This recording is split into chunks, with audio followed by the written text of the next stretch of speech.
séptima cumbre iberoamericana de presidentes de Cortes Supremas y Tribunales Supremos de Justicia, surge la Carta de los Derechos de las Personas ante la Justicia en el espacio judicial iberoamericano, uno de cuyos apartados se titula Una justicia que protege a los más débiles. Este documento marca un importante momento de madurez, pasándose a una visión conjunta y consciente de los respecto a las personas vulnerables, con un efectivo compromiso de acción de Brasilia, aprobadas en la cumbre número 14, y que culminará el 17 de Chile, que se aprueba el Protocolo Iberoamericano de Actuación Judicial para mejorar el acceso a la justicia de las personas y grupos vulnerables. Dos palabras sobre las reglas de Brasilia. Estas reglas van más allá de señalar principios de actuación, pues pretenden seguir la senda de las buenas prácticas. Formulan recomendaciones útiles en la elaboración de las políticas judiciales y en la aplicación de las mismas por parte de los servidores y operadores del sistema de justicia. Establecen estándares básicos para garantizar el acceso a la justicia de las personas en condiciones de vulnerabilidad. Y la Corte Suprema de Justicia ha dicho en diciembre de 2013 que corresponde aplicarlas en las actuaciones de nuestros tribunales. En este documento se establece una cláusula general que define cuándo las personas se encuentran en condiciones de vulnerabilidad. Según la regla número 3, se consideran en condición de vulnerabilidad aquellas personas que por razón de su edad, género, estado físico o mental, o por circunstancias sociales, económicas, étnicas y o culturales, encuentran especiales dificultades para ejercitar con plenitud ante el sistema de justicia los derechos reconocidos por el ordenamiento jurídico. Conforme a la regla número 4, pueden constituir causas de vulnerabilidad, entre otras, la edad, la discapacidad, la pertenencia a comunidades indígenas o a minorías, la victimización, la migración y el desplazamiento interno, la pobreza, el género, la privación de libertad. La situación de vulnerabilidad aumenta si concurren varias circunstancias de discriminación en la misma persona o grupo de personas. Esto, que se ha denominado la interseccionalidad, nos permite determinar la manera en que distintas identidades confluyen en una misma persona o comunidad, generando formas de discriminación entrecruzadas. Pensemos, por ejemplo, en una niña discapacitada, homosexual, de escasos recursos y migrante. En tal supuesto es esperable y justificada una intensa actividad de los poderes públicos para facilitar la efectividad de la tutela de sus derechos por el sistema de justicia. En la regla número 2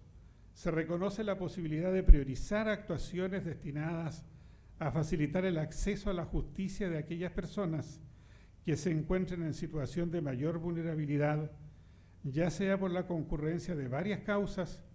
o por la gran incidencia de una de ellas. Detengámonos ahora en los niños, niñas y adolescentes en estas reglas de Brasilia. A propósito del tema propio de este seminario, la regla número 5 señala que a toda persona menor de 18 años, salvo que haya alcanzado antes la mayoría de edad conforme a la legislación aplicable, es considerada esa persona niño, niña o adolescente. Estos merecen una especial tutela por parte de los órganos del sistema de justicia en consideración a su desarrollo evolutivo. Así, la regla 78 contiene un claro mandato para el sistema judicial, ya que se refiere precisamente a la participación de los menores en actos judiciales. Para ello es indispensable que los operadores de justicia tengan en cuenta la edad y desarrollo integral de los menores, procurando que dichos actos se celebren siempre en una sala adecuada, con utilización de un lenguaje claro y sencillo que facilite la comprensión por parte del niño, niña o adolescente y evitando todo formalismo innecesario. Entre tanto, en las reglas 80, 81 y 82 se hace especial énfasis en la protección de la intimidad y de la imagen de los niños, niñas y adolescentes que concurren a una audiencia o a cualquier otro acto judicial. Cabe señalar al respecto y de modo de paréntesis que el Poder Judicial de Chile ha impulsado proyectos emblemáticos con el fin de implementar a los tribunales de familia del país con sala Gesell y a los tribunales penales con salas especiales para menores, las que son espacios especialmente diseñados para tomar declaraciones a los niños, niñas y adolescentes que de alguna u otra forma participan en un proceso judicial. En síntesis, estas reglas discurren sobre la idea de que un acceso formal y sustantivo a garantías y protecciones judiciales es indispensable para la erradicación del problema de discriminación contra los niños, niñas y adolescentes y para que a su vez los estados cumplan de manera efectiva con las obligaciones internacionales que han contraído de actuar con la debida diligencia frente a este problema. Pasemos ahora al protocolo iberoamericano. El último de los documentos, como ya se dijo, es el protocolo iberoamericano de actuación judicial para mejorar el acceso a la justicia de las personas y grupos en condiciones de vulnerabilidad. Fue aprobado el 2014 en Santiago de Chile en la edición 17 de la cumbre, dando continuidad a los instrumentos emitidos en ediciones anteriores. Su objetivo es que las normas que a nivel internacional reconozcan derecho a las personas y colectivos permeen con urgencia el conjunto de los sistemas judiciales de la región, generando nuevos criterios y miradas jurisdiccionales, concretándose en resoluciones y acciones que disminuyan la distancia entre lo reconocido y la práctica judicial efectiva. Se pretende un avance desde las buenas prácticas a la formulación de normas de procedimiento que deben respetarse por los distintos estamentos de la Administración de Justicia. El protocolo se divide en dos volúmenes, el relativo a niños, niñas y adolescentes, personas, comunidades y pueblos indígenas, personas con discapacidad y migrantes, y el relativo a mujeres víctimas de violencia. En cada uno de los apartados que lo conforman, entrega un concepto de lo que se debe entender por cada grupo y, por cierto, de los niños, niñas y adolescentes. No cabe duda que la Convención sobre los Derechos del Niño, ratificada por 195 países, marcó un hito en el reconocimiento y protección de los derechos de los niños, niñas y adolescentes, además de provocar un fundamental cambio de paradigma en el enfoque de los derechos humanos aplicado a la infancia, construyendo una nueva concepción del niño y de sus relaciones con la familia, la sociedad y el Estado. Esta nueva concepción se basa en el reconocimiento expreso del niño, niña o adolescente como sujeto de derecho, en oposición a la idea predominante respecto a ellos, definida a partir de su incapacidad jurídica. Muchas de sus disposiciones se proyectan en los dos instrumentos iberoamericanos que nos convocan el día de hoy y a los cuales hemos hecho referencia, originados ambos, como se ha dicho, en la Cumbre Judicial Iberoamericana, que es una red en la cual el Poder Judicial chileno participa desde hace años y con un rol muy activo. En el apartado sobre los derechos de los niños, niñas y adolescentes, se aprecia claramente que el telón de fondo está en la Convención sobre los Derechos del Niño, de la que se desprenden 4 principios que constituyen las directrices de este protocolo: el interés superior del niño, la no discriminación, el derecho a opinar en todos los asuntos que les afectan y a que sean debidamente tomados en consideración sus opiniones, y el derecho a la vida, supervivencia y desarrollo.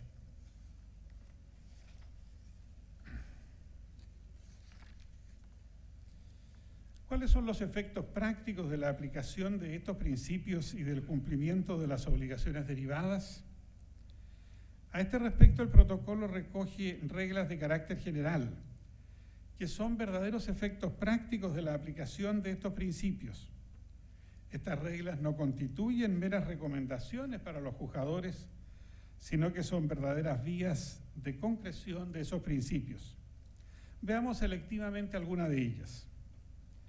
Primero, debe informarse a las niñas, niños y adolescentes sobre el procedimiento judicial y su rol en el mismo.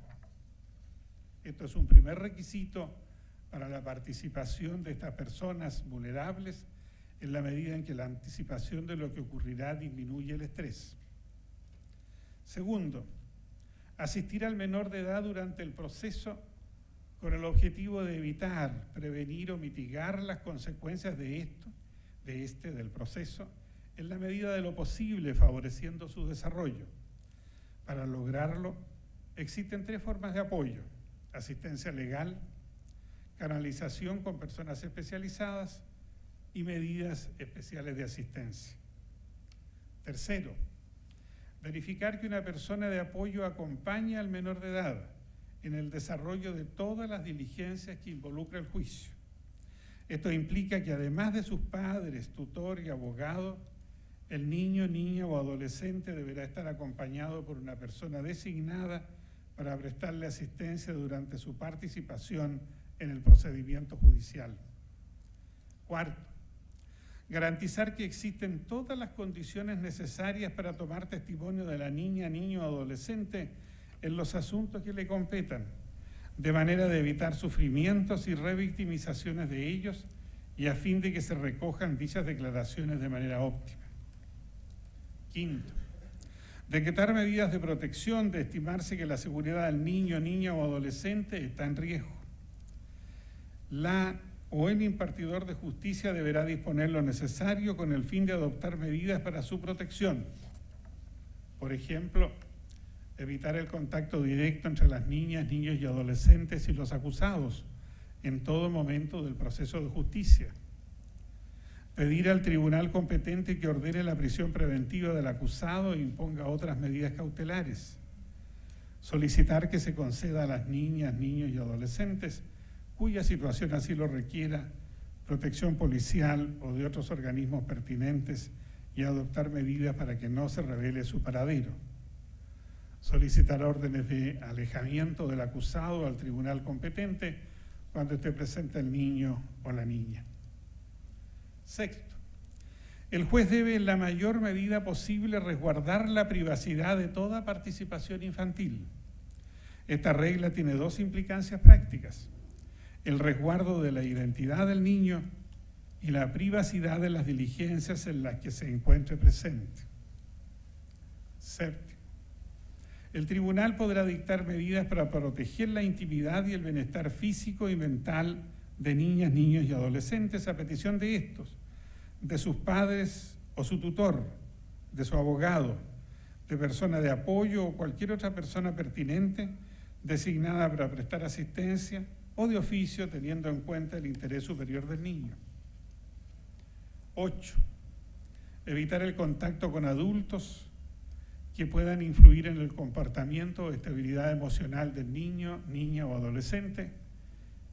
teniendo presente que en toda actuación infantil el juez o jueza deberá evitar que el niño, niña o adolescente tenga contacto con cualquier adulto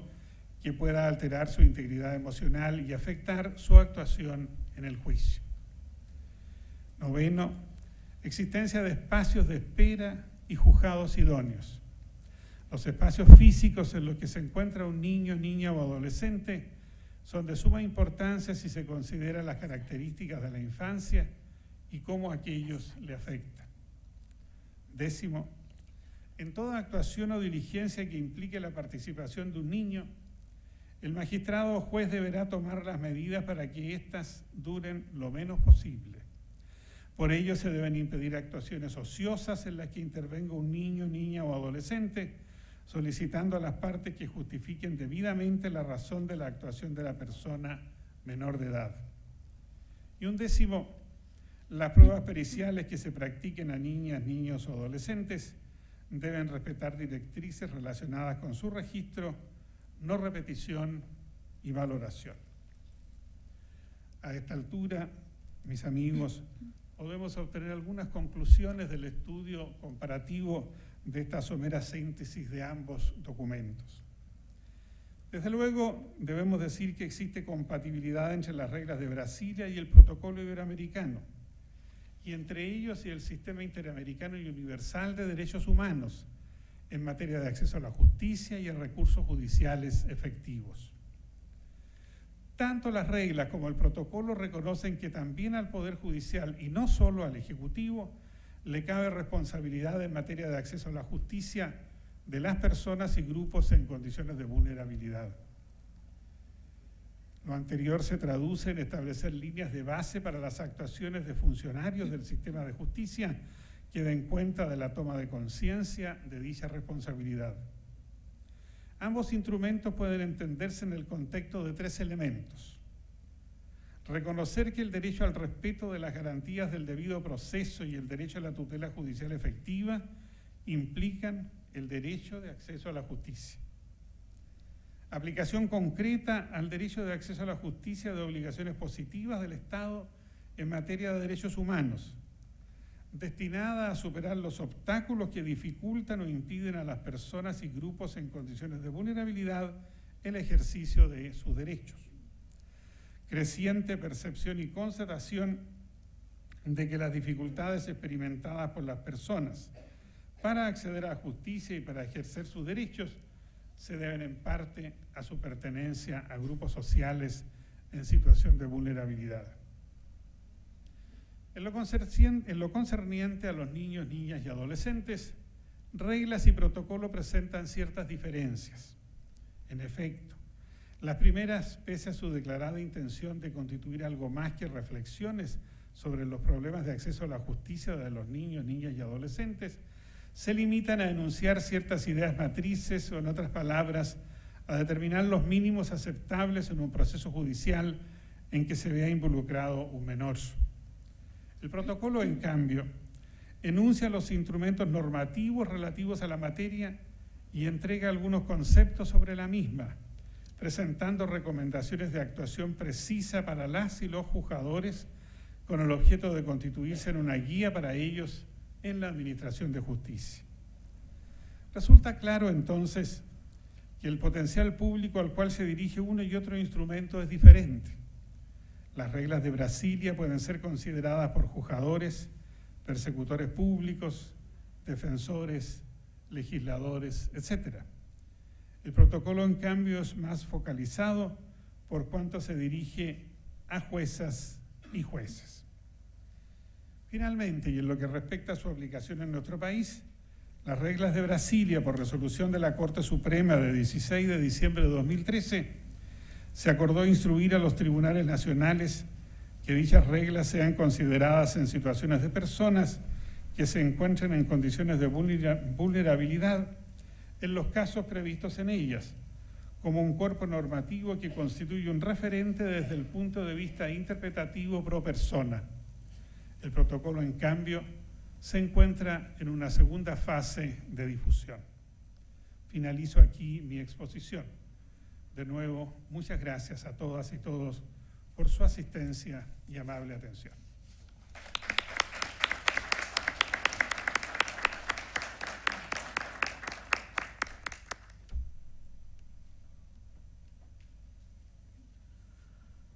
A continuación, hará uso de la palabra el presidente de la Ilustrísima Corte de Apelaciones de Talca, ministro don Carlos Carrillo González, quien efectuará una introducción a las ponencias sobre centros de cumplimiento.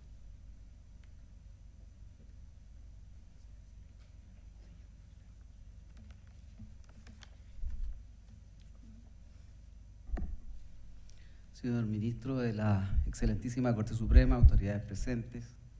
colegas, amigos. Hoy más que nunca, y como sustrato mínimo del avance cultural, social, político, filosófico y científico en que se encuentra posicionada la humanidad,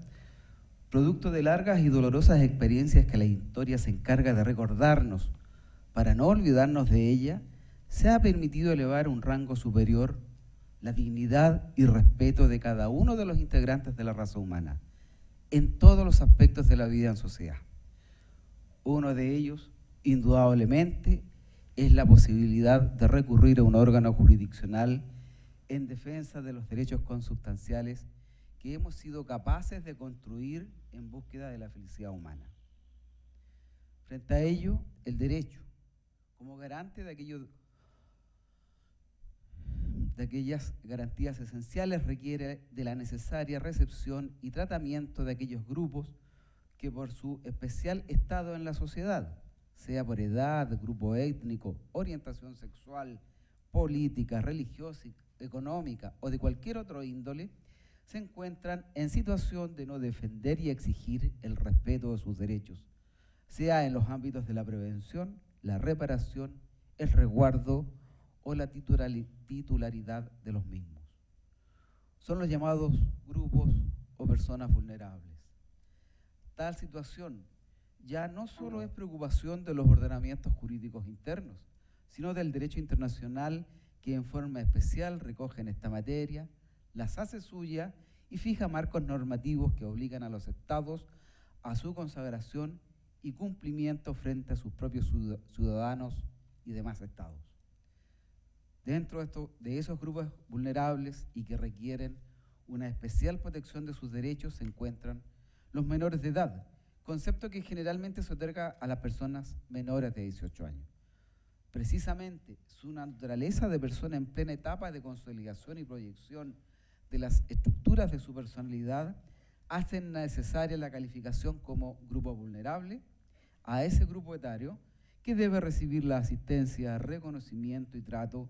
que es propia de su condición biológica, social y psicológica en permanente evolución y desarrollo. Aquel tratamiento que debe ser de especial preocupación por todos los órganos del Estado y por ende del Poder Judicial, se manifiesta una serie de normas de derecho interno. Piénsese en todas las cuestiones relativas a la representación legal del menor, su declarada incapacidad relativa en el ámbito del derecho privado, la regulación del trabajo de los menores de edad, el derecho a ser asistido alimentariamente por sus padres como regla general. En el ámbito del derecho penal, las leyes que regulan el diferente tratamiento normativo de los menores infractores de ley penal,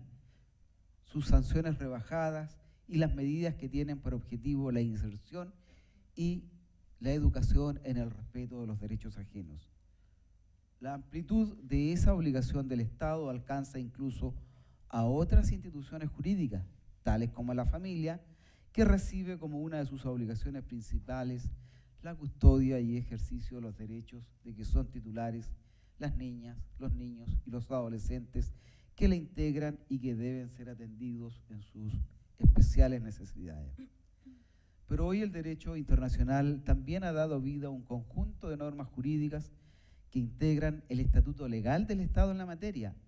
sea por la ratificación de los tratados internacionales, sea porque esos acuerdos constituyen fuentes formales de la legalidad internacional. Solo a título ejemplar citaremos, y como ya lo hizo el señor presidente, el señor ministro de la Corte Suprema, citaremos la Convención sobre Derechos del Niño, las reglas de Beijing, las directrices de Riad, las directrices sobre la justicia en asuntos concernientes a los niños víctimas y testigos de delito, la Declaración Universal de Derechos Humanos, el Pacto Internacional de Derechos Civiles y Políticos, la Declaración Americana de los Derechos y la Convención sobre Derechos Humanos, entre otros. Los cuerpos normativos citados, tanto del derecho interno como del internacional, más otros propios y especiales de determinadas materias, permiten establecer un conjunto de principios que se desprende de ellos que son los siguientes: el interés superior del niño, el de no discriminación, el de opinar en los asuntos que pueden afectarle y de que sus opiniones sean consideradas, y el derecho a la vida, a la supervivencia y al desarrollo. En todos esos principios y su concreción en la vida jurídica, se debe atender a la permeabilidad del sistema procesal para cumplir con los fines de la legislación a favor de niñas, niños y adolescentes, en el entendido que son titulares de derecho y cuya capacidad de ejercicio debe estar a la par de la capacidad de goce de sus derechos. Ya dijimos que uno de sus derechos es el de la inserción social para el caso de menores infractores de leyes penales, que se pretende obtener con la aplicación de las medidas que establece y regula la Ley 20.084 sobre responsabilidad penal adolescente, que van desde la intervención en el medio familiar, educacional y laboral, con un discutido afán de tratamiento de drogas, con un discutido plan de tratamiento de drogas, hasta hoy ineficaz en mi concepto por estar asociado a un agravamiento de la pena en caso de incumplimiento y por ende tiene efectos nocivos para el menor. Además está señalar que las medidas que contempla el texto legal citado llegan hasta la privación de libertad total o parcial, con planes de reinserción social cuyo control y eficacia aún no aparecen suficientemente analizados en sus efectos. Pero dejemos atrás esas materias. Ya dijimos que las niñas, los niños y los adolescentes requieren de resguardo estatal en el goce de sus derechos y la Judicatura Especial de Familia tiene competencia en esas tareas. La concesión de una medida de protección que permite superar un estado de vulneración y cuya aplicación se entrega a esa Judicatura Especial, la dejaremos a nuestra siguiente expositora, que nos explicará acerca de algunas de sus características, los controles de aquellas actividades protectoras de derechos y de garantía de ejercicio de los mismos, afán que ha nacido desde el Poder Judicial y que nos pone en la línea de cumplimiento de las obligaciones del Estado respecto de las normas nacionales como internacionales, con el objeto de superar situaciones de vulneración de menores, sujetos titulares de derecho que por sus características requieren de una legislación y tratamiento que sea capaz de constatar la existencia y regular aquellas, así como de instituciones públicas capaces de llevar a cabo los objetivos sociales y legales a plenitud conforme a los estándares internacionales. Respecto de estas trascendentales materias, agradecemos entonces la presencia de todos ustedes, en especial del ministro de la excelentísima Corte Suprema, don Lamberto Cisterna, en esta jornada de trabajo en que se aborda la presente materia. Muchas gracias y bienvenidos.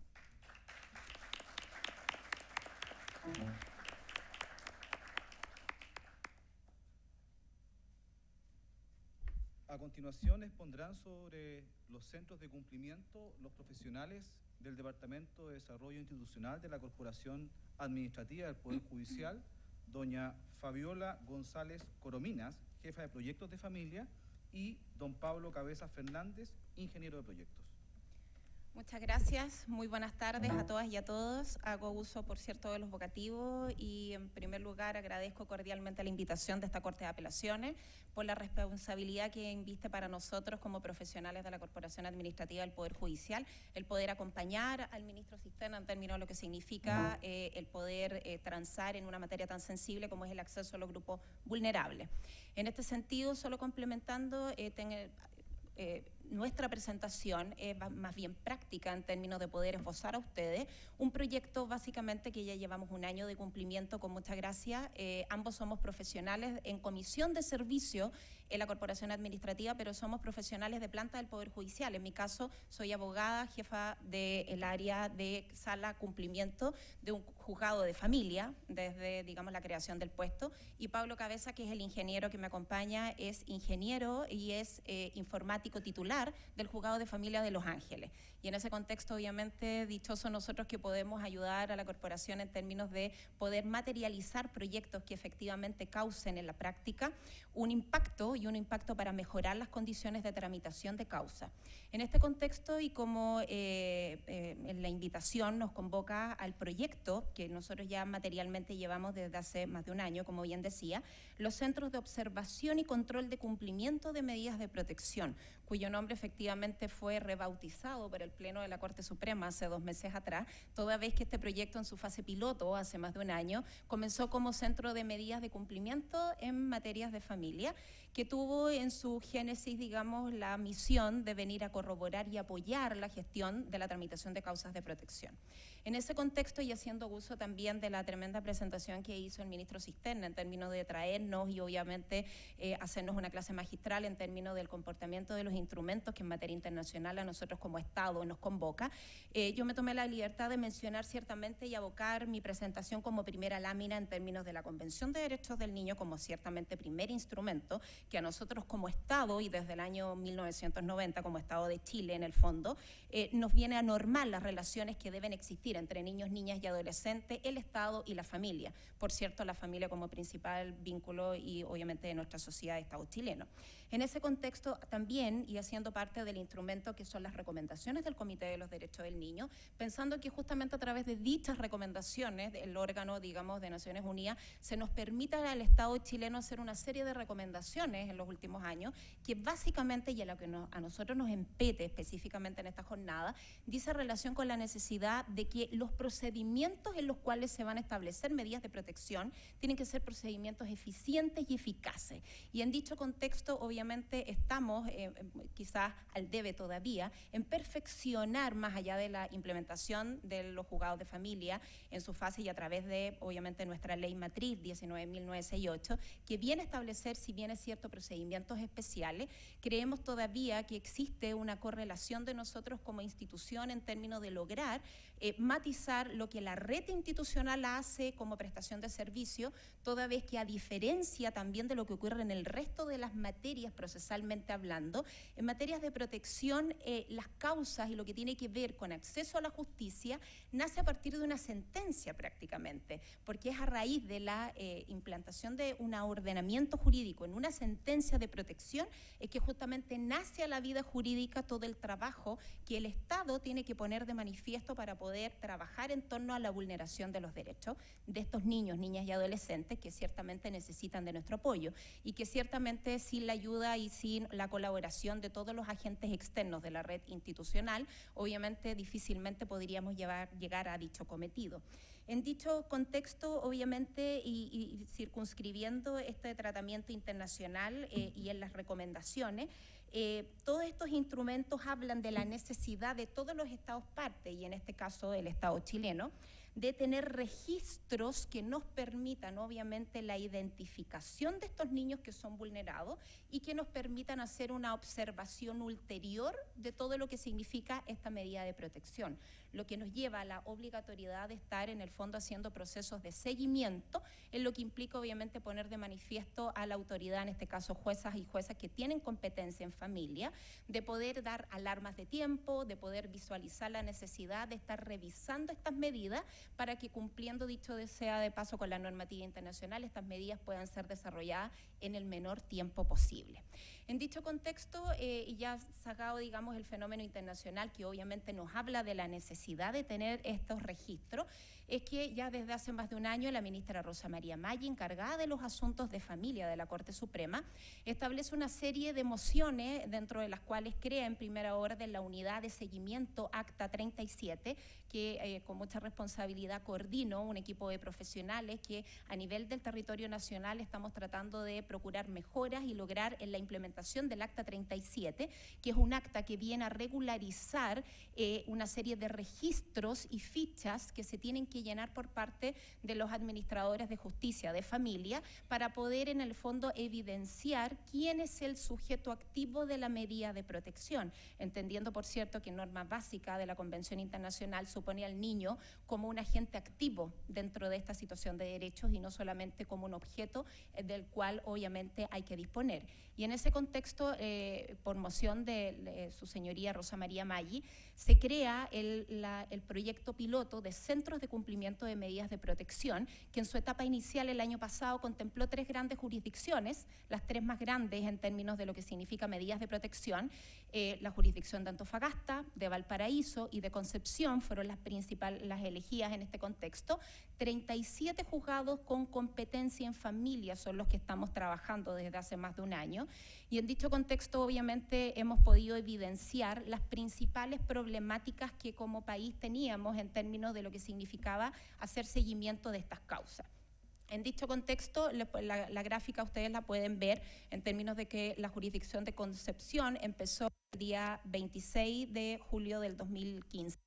y tenemos ahí un total en el fondo de 17 juzgados, 6 de los cuales son de especialidad, 11 con competencia en familia. Antofagasta tenemos 2 con especialidad y 3 juzgados con competencia en familia. Y Valparaíso, que es la jurisdicción más grande en términos de especialización, hay 11 juzgados de familia y 4 con competencia, lo que hacen un total de los 37 juzgados. En este contexto, el objetivo general de este proyecto es velar por el seguimiento oportuno y eficaz del cumplimiento de las medidas de protección. Y los objetivos especiales, en este caso, por cierto, es convertirnos en el principal apoyo para los juzgados con competencia en familia, en este caso de las jurisdicciones con las que empezamos el pilotaje, planificar y gestionar la recepción de los informes que tienen que migrar desde la red, y no solamente la red Sename, sino que toda la red que presta servicio, que sabemos ciertamente de las regiones de Chile no tenemos una cobertura al 100% por parte de la oferta programática de Sename, sino que obviamente las líneas diferentes de intervención, tanto en lo residencial, familias especiales de acogida y ambulatorio, son ciertamente y muchas veces de más órganos, principalmente la red de salud, quien viene a cubrir, digamos, esta prestación de servicio. Establecer protocolos de comunicación y de trabajo en conjunto con las redes de apoyo, como les mencionaba recientemente, no solamente de la red Sename, y verificar la correcta aplicación de las nomenclaturas dentro de lo que significa la tramitación en el sistema CITFA propiamente. Una suerte de capacitaciones permanentes, periódicas de asistencia y de apoyo a los juzgados con competencia en familia, porque sabemos, por cierto, que nosotros, como digamos dueños de las medidas, en términos de que somos quienes la tramitamos como actores dentro de un juzgado, tenemos que saber, obviamente, darle una adecuada tramitación. En la lógica de la estructura de este proyecto se plantea una estructura básica de 5 intervinientes, dentro de los cuales la figura del supervisor, que tiene un perfil de un profesional psicólogo, trabajador social, que ojalá tenga conocimientos de la red existente en la jurisdicción, y 4 administrativos que en el fondo tienen que tener conocimientos básicos en términos de tramitación de la causa en el CITFA, lo que en el fondo sería un poco similar al administrativo primero dentro de un juzgado con competencia en familia. Esta es la lógica con la que se plantea que son cargos nuevos, contrata, que son de la corporación administrativa, que no se va a sacar gente de los juzgados, sino que vienen a aportar, digamos, dentro de este trabajo, y que van a estar trabajando dentro de una y obviamente entregando un servicio para todos los juzgados que tienen competencia, y en este contexto es altamente valorable que se tuvo obviamente de buena forma el hecho de incorporar inmediatamente a los juzgados mixtos con competencia en familia y no dejarlos fuera de lo que significa obviamente el aporte y el apoyo a los juzgados en esta materia. Bueno,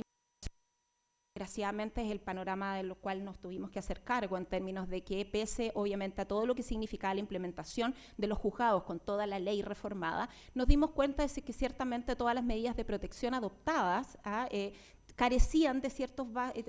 bases de datos básicas. ¿Por qué? Porque si bien es cierto las variables están dentro de lo que significa la historia de la causa, el poder, digamos, extraerlas automáticamente del sistema era lo que ciertamente nos dificultaba el proceso, porque desgraciadamente variables tan básicas como la edad, el sexo, la condición de discapacidad, no las podíamos o no las teníamos registradas en forma automática, y eso obviamente es lo que nosotros pretendemos mejorar.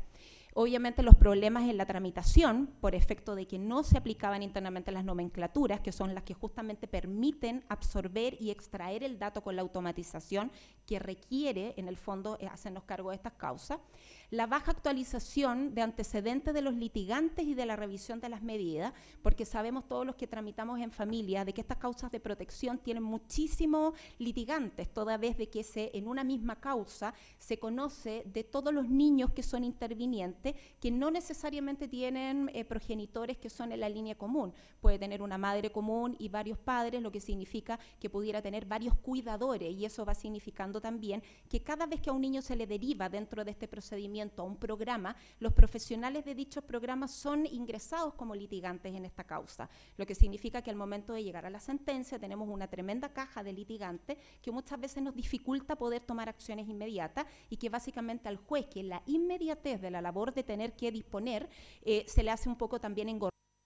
los técnicos también el poder identificar quiénes son los litigantes activos. En ese contexto, obviamente, nos dimos cuenta también de que el sistema no nos permitía, obviamente, poder visualizar efectivamente la etapa de cumplimiento. Y con ello nos dimos cuenta de la necesidad de tener que crear causas de cumplimiento de medidas de protección que permitieran graficar en una causa única, independiente de las causas de protección que este niño tenga, poder hacer un histórico de cantidad de sentencias que ese niño ha sido, en el fondo, sujeto de intervención para efecto poder tener materialmente la posibilidad de hacer un seguimiento efectivo con los litigantes que realmente son respecto de quienes hay que tomar medidas y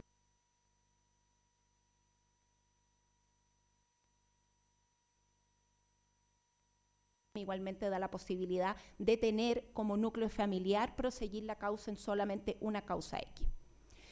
La falta de retroalimentación del sistema también lo visualizamos en términos de una problemática, en términos de que no podíamos tener claridad de cuándo se estaba cumpliendo lo que el juez disponía en una medida de protección, toda vez que no estaba tan automatizado el proceso de la vigencia de la medida versus la periodicidad en la que se le iba a imponer a los profesionales de la red el hecho de tener que mandar los informes de estado de avance, que gracias a aquellos es obviamente el que el juez y jueza van a poder ventilar la posibilidad de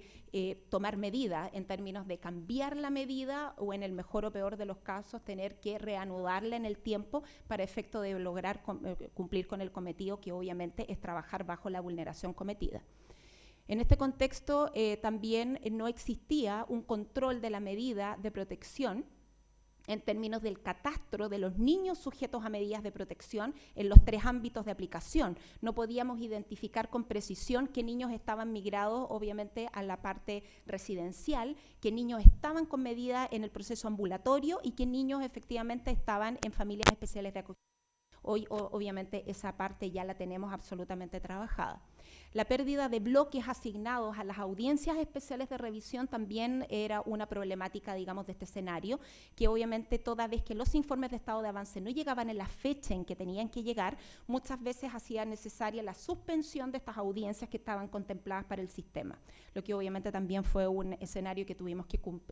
cubrir. Ahora, los avances, y aquí viene en el fondo lo bueno y lo novedoso en términos que a un año de pilotaje de estas 3 jurisdicciones, con 37 juzgados que ya han barajado este sistema de centro en el plazo de un año, el centro de cumplimiento se encuentra trabajando en forma coordinada con todos los juzgados de las jurisdicciones y en este caso alta, digamos,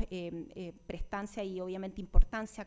tiene el hecho del apoyo de la Corte de Apelaciones respectiva en cada una de estas 3 jurisdicciones, toda vez que nos hemos permitido homologar ciertos procesos de actuación que han sido tremendamente vitales para también poder que la red cumpla con procedimientos más o menos estándar en esta etapa de cumplimiento, lo que ha llevado muchas cortes de apelaciones a dictar instrucciones al respecto y a tener mesas de trabajo permanente con todos los actores, vale decir, consejeros técnicos, con los jueces presidentes y con los profesionales encargados de las oficinas de protección de derechos a nivel de Sename regional. En ese contexto, a la fecha, los juzgados han tomado medidas que permiten superar estos errores en términos de la tramitación. Tenemos un personal altamente calificado a estas alturas, muy competente toda vez que han recibido todas las capacitaciones necesarias para lograr ciertamente este proceso de tener causas bien tramitadas, lo que significa obviamente poder hacer un seguimiento efectivo. Y los centros han revisado la tramitación y realizando en este caso más de un 99% de los registros de seguimiento de medidas de protección, lo que ciertamente habla de un tremendo éxito en términos de que no hay ninguna causa donde exista un niño actualmente con una medida vigente que no sea objeto de revisión permanente y que no sea objeto de un seguimiento, que permite ciertamente que como Poder Judicial podemos decir que a nuestros niños los tenemos 100% visibilizados, que en dicho contexto obviamente estamos trabajando para que esas causas se cumplan en el menor tiempo posible y eso obviamente ya habla de un éxito de esta propuesta que es la que ciertamente estamos tratando de llevar a cabo en el resto del país. En este caso obviamente mejorar el seguimiento de las órdenes judiciales decretadas en los programas de la red de protección. En dicho contexto ya tenemos más de un 90% de cumplimiento de la recepción efectiva en la fecha que el juez dispone en la sentencia de estos informes de estado de avance, que vienen además con el contenido que el juez requiere en términos de forma y de fondo, porque nos encontrábamos con la problemática que muchas veces estos profesionales tenían que cumplir con las bases técnicas que impone, digamos, el servicio y no cumplían con lo que el juez dispone en una sentencia, y hemos tratado de lograr, obviamente, matizar ambos fundamentos que entendemos que obviamente los profesionales de las redes tienen que cumplir, tanto el Poder Judicial, pero también tienen que cumplir con las bases técnicas, que obviamente es lo que a ellos les da validez, digamos. La tramitación y las necesidades de seguimiento de estas medidas de protección ya son cada vez más escasos. Nosotros hacemos monitoreo a través de la unidad en términos centralizada. También se controla y se visualiza el cumplimiento efectivo de las medidas de protección, en términos que efectivamente, como yo les decía, estamos sujetos a un control de periodicidad, y si el juez dispone que estos informes tienen que llegar en una trimestralidad, el centro trabaja para que justamente ese informe llegue, y por lo menos 15 días antes se toma contacto con la red para efectos de recordarle que tiene que evacuar el informe que el juez, el que fundamentalmente va a requerir para la revisión de la medida, principalmente en audiencia. Y bueno, favorecer el reporte y la retroalimentación de los juzgados en términos de las medidas adoptadas. También permite advertir la necesidad de los programas de intervención por medio de reportes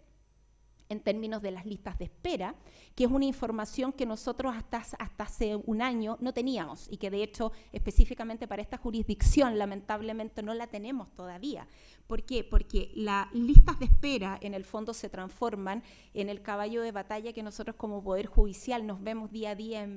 expuestos, principalmente en la línea ambulatoria, donde incluso por esta jurisdicción podemos llegar a más de un año de tiempo de listas de espera para poder efectivamente hacer un ingreso a un niño en un programa ambulatorio. Y ciertamente eso habla de la necesidad de que estas cifras que nosotros ahora como Poder Judicial vamos a poder barajar, podamos canalizarlas ante la autoridad central en términos de poder permitir fortalecer la línea programática que tenemos en las tres áreas, no solamente en residencia, y que aun cuando el juez pueda ser partícipe y utilizar el 80 bis como una, en el fondo, una, digamos,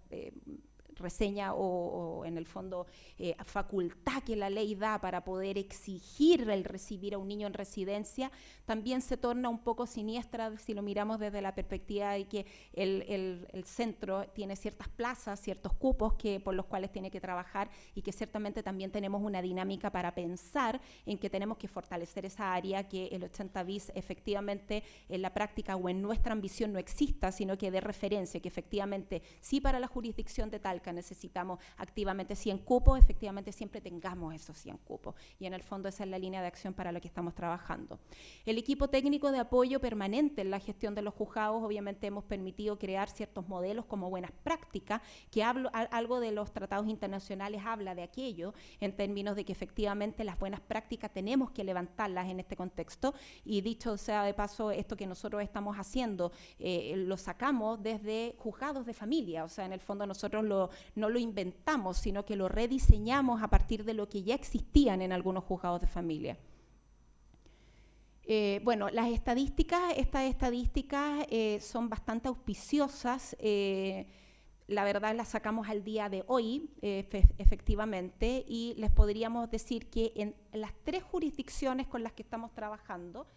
no alcanzo a visualizar los números de allá, pero por ejemplo en la jurisdicción de Antofagasta podemos decir que al día de hoy tenemos en lista de espera a 1.263 niños. Efectivamente, en cumplimiento efectivo, vale decir ya en tratamiento, tenemos a 1.547, y efectivamente egresados desde hace un año hasta la fecha tenemos 2.844 niños. Esa es una cifra que en el fondo en la automatización nosotros podemos sacar en la inmediatez. Y eso ya en el fondo nos da luces de lo que efectivamente podemos hacer con esta valiosa información. En Valparaíso, donde yo les mencionaba que teníamos 15 juzgados, 11 de los cuales son de especialidad, en este momento tenemos 2.879 niños en lista de espera, 8.034 están en estos momentos ingresados y en etapa de cumplimiento, visualizados, por cierto, por los profesionales del centro, y 10.014 han sido los niños que ya han permitido ser egresados desde un año a esta fecha. Y finalmente la jurisdicción de Concepción, listas de espera 1.519,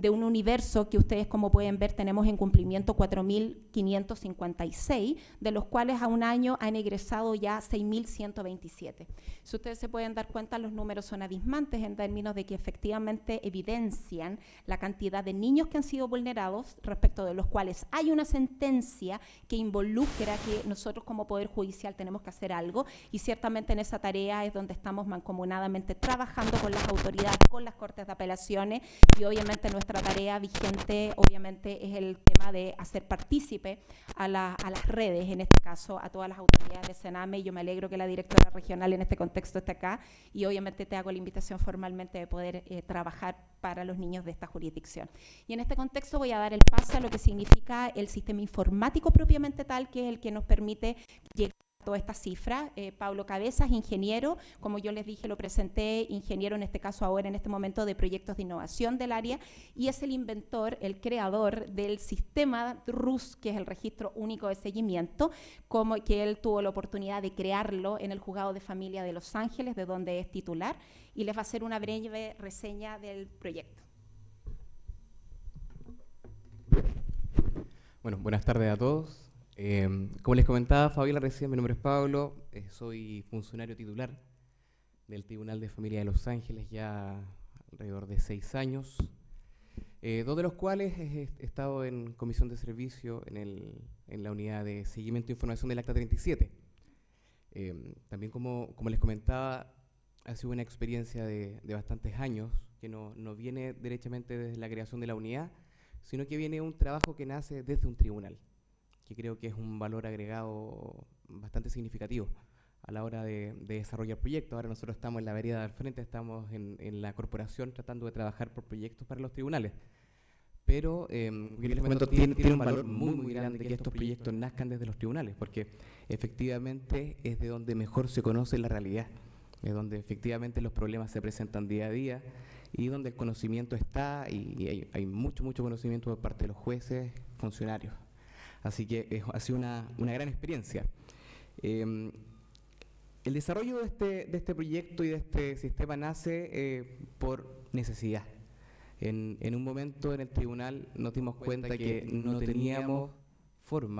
una forma eficiente, una forma sencilla, de poder tener individualizado a todos los niños a los cuales habían sido sujetos de una medida de protección. Lamentablemente el sistema en ese momento juntaba, por decirlo de alguna forma, a todos los niños dentro de un solo contexto. Por lo tanto, nosotros no podíamos individualizar cuántos niños teníamos en un programa ambulatorio, cuántos teníamos en centros residenciales, cuántos de ellos eran FAE o FAS. Por lo tanto, nos vimos la necesidad de poder crear una plataforma que fuera sencilla y que no solamente nos permitiera identificar al niño y el programa, sino que también nos permitiría identificar en qué estado estaba esa derivación desde que se ordenó en una resolución o en una sentencia. Nos pareció muy importante crear un proceso. De hecho, ese proceso lo creó una de las personas que más sabía de materia de protección, que era, en este caso, un administrativo, Victoria Bastías, que trabajaba todos los días y ella quería hacer seguimiento. Entonces, en un momento me plantea, me dice, ¿sabes que tengo problemas para hacer el seguimiento? Porque no tengo cómo identificar cuándo tengo que recepcionar un informe. Entonces, tampoco tengo cómo pedir cuenta y tengo que llevar los registros a mano y es un tanto complicado. Desde ahí nos dimos cuenta que era muy necesario crear este sistema. Dividimos las intervenciones, como ya les mencionaba, en ambulatorios, residenciales y FAE. Creamos etapas en el proceso. O sea, nosotros sabemos, y como bien decía Fabiola, que puede pasar mucho tiempo desde que se dicta la resolución hasta que el niño ingrese efectivamente en el programa. Pueden pasar 6 meses, podían pasar 8 meses, pero lamentablemente no teníamos cómo identificar ese tiempo. Entonces hicimos un proceso en el cual identifica una etapa que se llama en espera,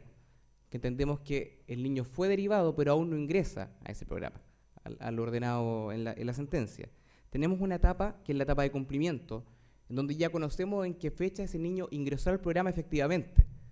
Por lo tanto, también podemos conocer y programar todos los informes que en este caso el programa o la residencia tiene que enviar para que el tribunal vaya conociendo el desarrollo de esa intervención. Eso lo llevamos una vez que Fabiola hizo un levantamiento por todo el país en base a la implementación del Acta 37, tuvimos la posibilidad de comenzar a trabajar junto en este equipo que pudo ella coordinar y hasta el día de hoy lo coordina, y llegamos a los centros de cumplimiento. Fue este sistema la mejor forma para que este centro de cumplimiento pudiera obtener información de forma sencilla y poder ayudar a los tribunales en la gestión del cumplimiento. ¿Cuál es la operativa del centro en la práctica? Primero, sabemos que esto nace de una sentencia que ordena la intervención. Segundo, necesitamos en este caso que el programa o residencia conozca de forma inmediata que se ha ordenado una intervención en la causa tanto y por el niño tanto, obviamente por un plazo determinado y con una periodicidad para poder enviar los informes de cumplimiento. Dentro de eso, el centro de cumplimiento automáticamente mediante este sistema conoce que en el Tribunal X se ordenó el ingreso del niño tanto, con RUT tanto, de sexo femenino, en el cual se ordenó una intervención por 12 meses con una revisión trimestral. Eso el centro por este sistema lo sabe de forma automática y no tiene que ingresar absolutamente ningún dato al sistema. Una vez que el centro recibe ese registro, puede empezar ya a coordinar esta intervención. ¿Cuáles son los elementos críticos de esta implementación? Primero, que hablamos que en el sistema de tramitación todas las causas de medida de protección son identificadas como una causa P. Esa es la letra que individualiza a ese tipo de causas. Creíamos en la necesidad de poder contar con una causa que fuera íntegra en la etapa de cumplimiento. Por lo tanto, una vez que se dictaba la sentencia en la causa P, nosotros empezamos a aperturar una causa X, en la cual lleva solamente los antecedentes post-sentencia. Cosa que el tribunal, cuando quisiera revisar esta causa, o el mismo centro de cumplimiento cuando quisiera revisar, encontrar los antecedentes que son pertinentes. Y no una gran cantidad de información que en este caso no es tan útil al momento de poder realizar este seguimiento. Así que hicimos el llamado a crear esta causa dedicada única y exclusivamente para realizar el seguimiento de esta intervención. Segundo, regularizamos el uso de las nomenclaturas. Yo les comentaba que hoy día nosotros para poder individualizar, nosotros le pedimos al tribunal que aplique la nomenclatura de ingreso a programa ambulatorio o ingreso a programa FAE o ingreso a centro residencial. Con esa nomenclatura nosotros ya podemos identificar que en esa causa hubo una derivación a un programa ambulatorio o residencial o FAE. Tuvimos que hacer un trabajo bastante comprometido con el Departamento de Informática también para poder desarrollar estas nuevas herramientas dentro de los sistemas de tramitación, cosa que hoy día es un trabajo que se mantiene, que ha sido bastante exitoso. La operativa del centro recibe, como les comentaba, esta causa, revisa que las nomenclaturas estén correctamente aplicadas, gestiona, coordina la intervención y tenemos aquí un punto súper importante que es el ingreso efectivo. Mediante el ingreso efectivo, como yo les comentaba hace un rato, puedo identificar qué causas están en cumplimiento y qué causas se encuentran en una lista de espera, qué niños se encuentran en lista de espera. Una vez que ingresa esa causa, el centro es el encargado de coordinar estos informes de cumplimiento. Esa coordinación se hace de forma bastante ordenada porque el sistema hoy día le entrega la calendarización completa de esa intervención. El centro no tiene que calcular, no tiene que agendar, no tiene que hacer absolutamente nada. El sistema agenda completa la intervención, le informa qué días tiene que recibir el informe, incluso cuándo está pronto de vencer ese informe, cosa que el centro pueda tomar las acciones para poder coordinar con los programas la recepción de dicho informe, hasta llegar a la última etapa, que es la etapa de egreso. Vamos a trabajar con un ejemplo muy sencillo que habla que a la niña Camila Letelier la derivaron a un programa ambulatorio con una duración de 12 meses, debiendo remitir de forma trimestral informes de avance luego de los 7 días. Esto es un caso.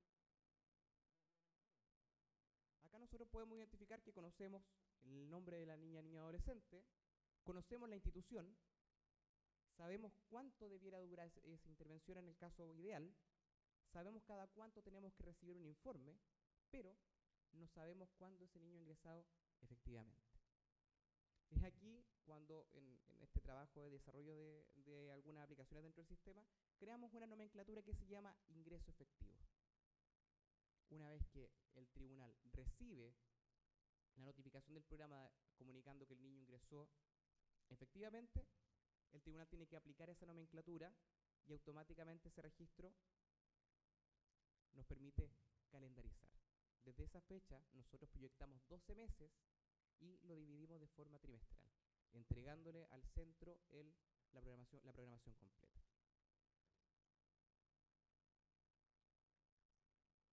El sistema se divide en 3 etapas, o sea, en 3 grandes grupos que son residenciales, ambulatorio y FAE. Siempre este sistema rescata información del CITFA, o sea, si el tribunal no llegara a aplicar las nomenclaturas, este centro no va a poder obtener la información. Por eso es tan importante la correcta tramitación desde el tribunal. Cada ítem del sistema RUS se divide en 5 etapas. Primero, nosotros vamos a encontrar una gran caja que es la caja de pendientes. ¿Qué registros encontramos acá nosotros? Todos los registros en los cuales se haya aplicado recientemente alguna de las nomenclaturas ambulatorias, residenciales o FAE. ¿Qué es lo que tiene que hacer el centro en esta etapa? Lo primero es revisar que todos los datos del niño estén correctamente ingresados. Teníamos un gran problema porque muchas veces escribíamos mal el nombre o teníamos un correo electrónico que no correspondía al programa. Entonces, cuando se realizaba la notificación por correo electrónico, llegaba cualquier correo y el programa nunca se daba por notificado, porque efectivamente el correo al cual estábamos notificando no correspondía. Esta es la primera labor del centro, tiene que verificar que todos los datos estén correctamente ingresados. Si eso es correcto, pasa a la etapa en espera. Si no, el centro deja un comentario en el sistema, en el cual le solicita corregir al tribunal lo que haya encontrado, que no estaba en forma. El tribunal automáticamente en su plataforma ve el comentario y lo puede corregir. La comunicación es completamente en línea. Tenemos el estado en espera, que son todos los registros en los cuales ya se revisaron y no se le ha aplicado la nomenclatura de ingreso efectivo. Por lo tanto, mediante esta pestaña nosotros podemos identificar a cada uno de los niños que se encuentran en lista de espera en esa jurisdicción. Podemos conocer incluso cuánto tiempo lleva esperando un niño para ingresar a un programa. Información que no teníamos y que hoy día le permite a los centros poder hacer gestión. Y no solamente a los centros, nos entrega una realidad que en líneas generales nos pueden servir no solamente a Poder Judicial, sino que a todas las instituciones colaboradoras. Una vez que ingresa efectivamente ese niño, nosotros aplicamos la nomenclatura de ingreso efectivo y ese niño pasa a ser parte de la etapa de cumplimiento. Nosotros acá vamos a encontrar a todos los niños los cuales ya han ingresado efectivamente al programa con la posibilidad de conocer la fecha exacta en la cual el programa o residencia tiene que emitir el informe al tribunal. Solamente con un clic. Otra de las cosas importantes es que si yo hago un clic sobre el RIT de la causa, voy a poder ingresar automáticamente a la historia de la causa en el sistema CITFA. Por lo tanto, el tribunal o el centro de cumplimiento no tiene que hacer cambios de sistema, sino que si tiene alguna duda sobre la causa, solamente tiene que pinchar en el RIT y va a poder acceder a la carpeta digital completa. Así como también, haciendo un clic sobre el nombre, van a poder acceder a la ficha. Solamente con un clic. Ustedes pueden ver que acá al final me dice informes. Yo presiono y me va a mostrar la calendarización completa de la intervención de ese niño, señalándome en qué fecha van a vencer cada uno de los informes y en qué estado se encuentra. En la penúltima pestaña tenemos los informes. En esa pestaña, para no tener que revisar todos los registros que están en cumplimiento, voy a encontrar todos los informes que se encuentran a 25 días de vencer. Por lo tanto, el centro va a poder enviar un correo electrónico, se va a poder comunicar con este programa, con esta residencia, y le puede recordar que efectivamente tiene que enviar un informe para el niño X en la causa X. Con esto hemos logrado sobre un 90% de efectividad en la recepción de los informes en jurisdicciones en las cuales nos decían que los informes no llegaban, o que llegaban cada 6 meses. Así que esto ha sido una ayuda y un avance bastante importante para la tramitación de los tribunales. ¿Qué voy a encontrar en esa pestaña? Datos como el número de RUS, que es el número interno de seguimiento, el RIT de la causa, el tribunal, el niño o niña adolescente, el programa y la fecha en la cual vence ese informe. Aquí el centro de cumplimiento puede dejar algunos comentarios sobre las gestiones que realizó y eso va a quedar automáticamente en la historia. O sea, yo voy a poder conocer los informes que están programados en esa causa y en esa intervención y aparte de eso, todos los movimientos que hizo el centro de cumplimiento para lograr que ese informe llegara en la fecha que estaba programada.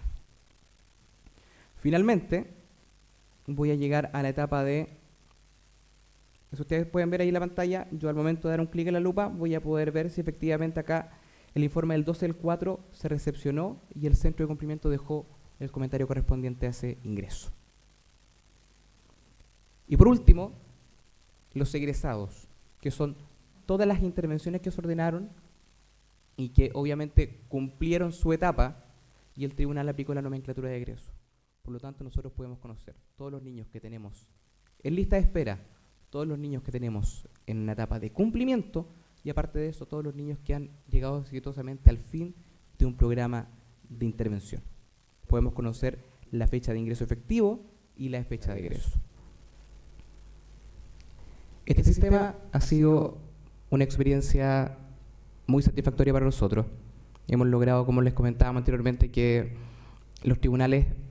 puedan tener la información de forma sencilla, de forma muy rápida. Esto también para los centros. Aquí la información es muy transparente para ambos lados. Así que efectivamente es un orgullo poder trabajar en este proyecto y obviamente también que este proyecto haya nacido de un tribunal. Nosotros siempre les comentamos a los tribunales cuando hacemos las visitas el llamado a tratar de que nosotros seamos capaces de autogenerar estos proyectos, generar avance y generar mejora en nuestra gestión. Finalmente nuestros principales beneficiarios son los niños, niñas y adolescentes de nuestro país. Muchas gracias.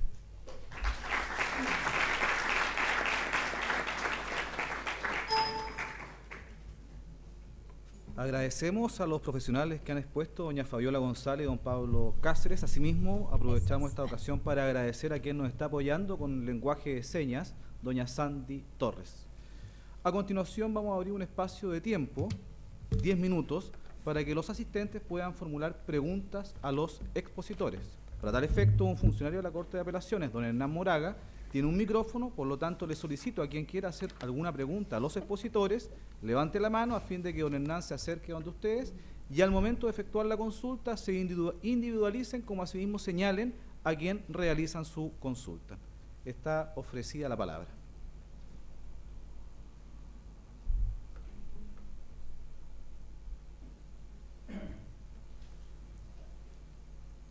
Es de utilería.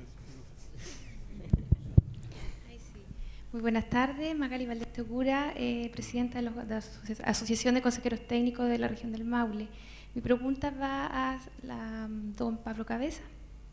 Es interesante la tramitación que ustedes han podido hacer desde el programa implementación de estos centros de cumplimiento en estas tres regiones. Sería interesante, no sé, conocer si ustedes, tengo entendido que están haciendo un estudio a nivel país, si la séptima región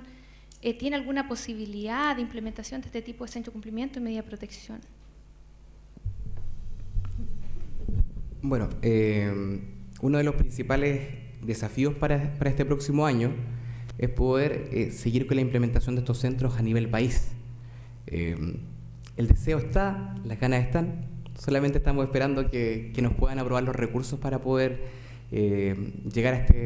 a este fin. Entendemos también que la aplicación de este sistema en primera instancia no necesita, solamente en primera instancia, no necesita la creación del centro. Se podría aplicar directamente en un tribunal para que el tribunal tenga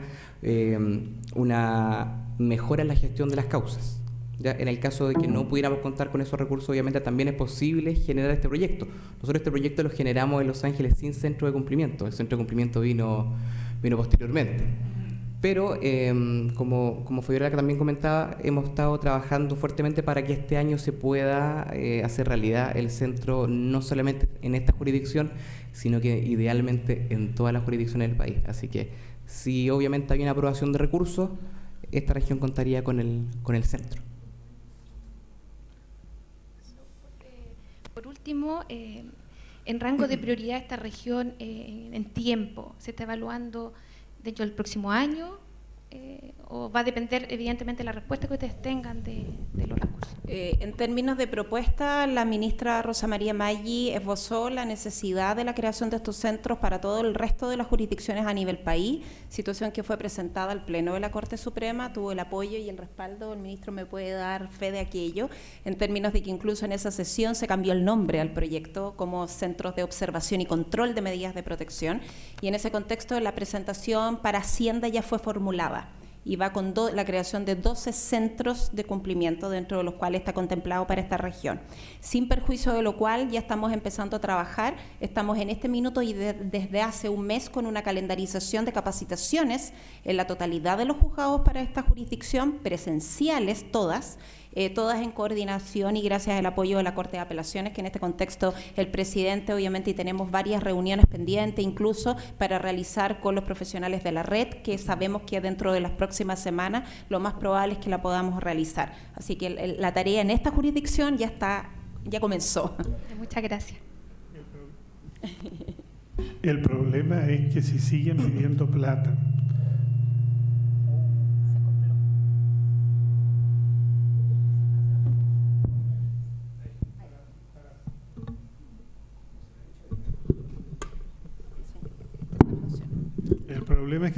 pidiendo plata, para centros de cumplimiento no les van a dar, porque se llaman centros de observación y control. Y la idea de la Corte Suprema es precisamente que al Poder Judicial no le corresponde el cumplimiento, le corresponde observar y controlar, para hacer una distinción y una separación que evite las situaciones molestas en que se ha visto implicado, involucrado el Poder Judicial en épocas pasadas, a raíz de que con esto se le adjudica algo que está más allá. Es una observación, digamos, un poco secundaria. La más importante que quiero hacer, añadiéndolo a lo que se ha dicho, ¿no es cierto?, que esta no es una medida directa de acceso a la justicia de las personas vulnerables, pero ciertamente es una medida indirecta que pone de manifiesto la preocupación porque aquellas resoluciones que han dictado los magistrados efectivamente no se queden en el aire, sino que sean observadas y controladas y en consecuencia se dispongan lo necesario para que efectivamente esas medidas surtan sus efectos. Buenas tardes, Víctor Abdala, juez de familia de Linares. La verdad es que estábamos viendo la presentación de los profesionales, ¿no es cierto?, que están aquí trabajando en la corporación. Pero el sistema RUS que usted tiene, nosotros en nuestros tribunales lo implementamos hace varios años ya, y por lo menos acá los tribunales presentes de Constitución, de Parral y Linares, nosotros tenemos el sistema que ustedes tienen, pero tenemos una planilla Excel, ¿no es cierto?, en donde nos van saltando las referencias de plazo, ya que las causas X, donde creamos los cumplimientos de las causas P, no tienen referencia de plazo, y nosotros así, a través de funcionarios especializados que le damos la función específica, ¿no es cierto?, van viendo cuando faltan los informes, el consejero técnico hace las coordinaciones con el programa para que nos lleguen a tiempo, y la verdad es que eso está bien implementado, por lo menos en muchos de los tribunales acá a nivel de nuestra jurisdicción. Lo que a mí me interesa preguntar un poco es sobre el Seminario Proestatal de Acceso a la Justicia. Nosotros actualmente tenemos un acceso a la justicia bien deplorable, por decirlo de una manera, de parte de los niños, niñas y adolescentes. Tenemos que, para lo que tenga que ver con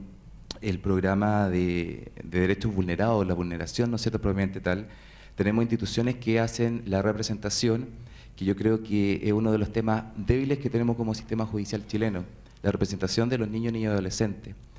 Tenemos un sistema contravencional, ¿no es cierto?, que es totalmente carente de la representación de los niños, niñas y adolescentes que cometen faltas, ¿no es cierto?, y que son competencias de los tribunales de familia, que está totalmente en contraposición con los adolescentes que cometen faltas, ¿no es cierto?, en los tribunales de garantía, donde tenemos jueces especializados en responsabilidad penal adolescente, tenemos defensores especializados,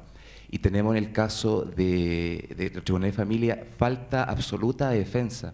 Actualmente se está implementando el programa de representación juvenil, pero está enfocado también directamente a vulneración de derechos. Cuando nosotros hemos tratado de nombrar, ¿no es cierto?, un curador ad litem, ¿no?, alguien que represente a los jóvenes infractores en familia, los programas nos dicen no estamos capacitados ni tampoco tenemos las competencias para representarlo. Y actualmente también hay un problema incluso de constitucionalidad que se está planteando a nivel doctrinal del procedimiento contravencional. Respecto al procedimiento contravencional propiamente tal, ¿qué a futuro, qué se está viendo legislativamente? No sé si la Corte Suprema ha tenido en ese sentido alguna injerencia, conversar con el Poder Legislativo, ver la posibilidad de regular esto y plantear, ¿no es cierto?, algún defensor de los niños, a todo evento o algún tipo de sistema de protección de derechos que vaya más allá de la protección propiamente tal, sino que también influya en el sistema de las infracciones de los niños y adolescentes. A cualquiera del panel. Bueno, con mucha responsabilidad también y siendo parte del equipo que trabaja directamente con la ministra Rosa María Maggi, me toca participar en bastantes mesas técnicas, tanto con la Dirección de Estudio, como en este caso con el Servicio Nacional de Menores y específicamente con el Ministerio de Justicia, que en el fondo ha direccionado las últimas reuniones. Sin ir más lejos, mañana tenemos una reunión que dice relación con la implementación del convenio que ciertamente ambas instituciones firmaron desde hace ya 2 años y que estamos tratando, por cierto, de fortalecer desde la línea informática en términos de la lectura de los sistemas informáticos, pero también nos ha tocado participar tanto con el Consejo Nacional de la Infancia en el proyecto de desinternalización de niños en una primera etapa que está siendo piloteado en este minuto en la quinta región, pero también obviamente se nos ha llamado y he tenido el privilegio, digamos, de conversar estos proyectos de ley que están, digamos, en el Congreso, tanto el de garantía de la infancia, el hecho de que las materias se van a dividir finalmente, Subsecretaría de Desarrollo Social finalmente toma toda la parte de protección y finalmente la parte de justicia se va a quedar con la parte que tiene que ver con RPA. Y en ese contexto creemos que ciertamente ya a fines de este año vamos a tener en el fondo reformas, ojalá aprobadas, que permitan la figura del defensor del niño en ambas instancias, digamos. Sabemos de que obviamente la línea de protección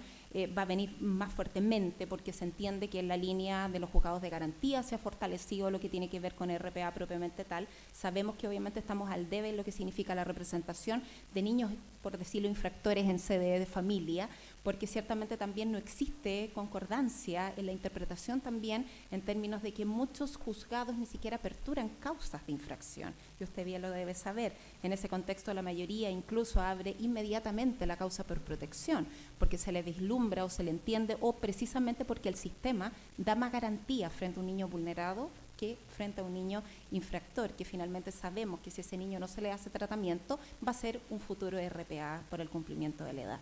Obviamente son materias en las que, gracias a Dios, tengo la posibilidad de representar. Yo con mucha responsabilidad lo tomo en el sentido de que obviamente conocemos lo que sucede en las realidades, tratamos de levantar las mejores prácticas, obviamente tal cual como usted lo menciona en los juzgados de esta jurisdicción, ciertamente sí existen registros que en forma artesanal, en forma con mucho esfuerzo se llenan, pero obviamente nosotros estamos tratando de ayudar para automatizar dichos procesos, para ayudarlos en esa línea y obviamente sabemos que tenemos que seguir desarrollando más líneas de acción en estas otras materias. Sigue ofrecida la palabra.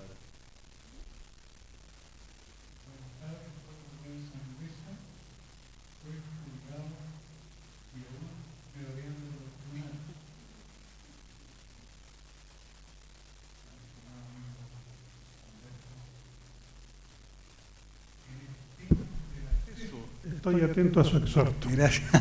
Sí. En el tema del acceso a la justicia de los grupos vulnerables, aquí en Talca tenemos, por ejemplo, 3 personas que ahora se llaman no videntes, antes se llamaban ciegos. ¿Y qué medidas concretas se han adoptado o se están estudiando para que ellos tengan también acceso a la justicia porque hoy están fuera?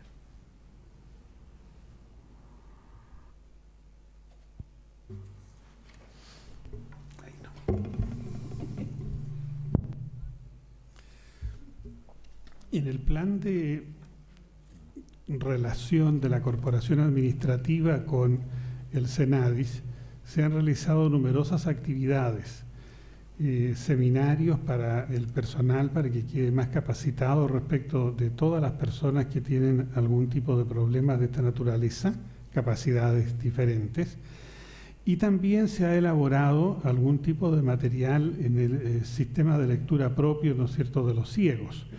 Y esa es una manera como para que ellos puedan tener por lo menos la percepción de los derechos y saber exactamente cómo pueden caminar. La verdad es que no tenemos más medidas concretas. Estamos asistiendo, sí, al florecimiento de una serie de iniciativas a propósito de estas actividades y otras que realiza la Corporación Administrativa, en que, como se decía recién, tal como en Los Ángeles surgió esto y tal como antes en Linares, Parral, etcétera, ya existía un sistema similar a un cambio en planilla de Excel, vaya surgiendo de los tribunales una respuesta para este tipo de situaciones. Y así, ¿no es cierto?, para colocar un caso relativamente similar, recuerdo uno de estos seminarios en que un juez por allá por la Araucanía nos decía, mire, y yo me daba cuenta, venía llegando hacía poco a su tribunal, un par de meses, que las audiencias antes de las 10 casi nunca se realizaban. Hasta que hice una pequeña investigación y me di cuenta que las micros de los sectores más rurales llegaban a las 9:30, 10. Entonces empezó a programar, ¿no es cierto?, sus audiencias después de las 10. Para esto tuvo que hacer una concientización del personal que estuviera dispuesto a almorzar a las 4 y por lo tanto se pudieran realizar las audiencias de esa manera. Entonces yo creo que estamos asistiendo a un florecimiento de diversas actividades, pero sí debe ser concreto, ¿no es cierto?, respecto de los no videntes o ciegos, y lo digo así porque estas personas, tal como sucede con las personas con hipoacusia, prefieren ser llamados sordos derechamente para que se entienda claramente su condición. Respecto de esas personas, digo, haya una respuesta concreta que vaya surgiendo, pero no tenemos en este momento un catálogo que yo pudiera, ¿no es cierto?, mencionar. En atención al tiempo, vamos a dar por terminada esta primera etapa del seminario. Durante 10 minutos vamos a tener un receso para luego continuar con los expositores.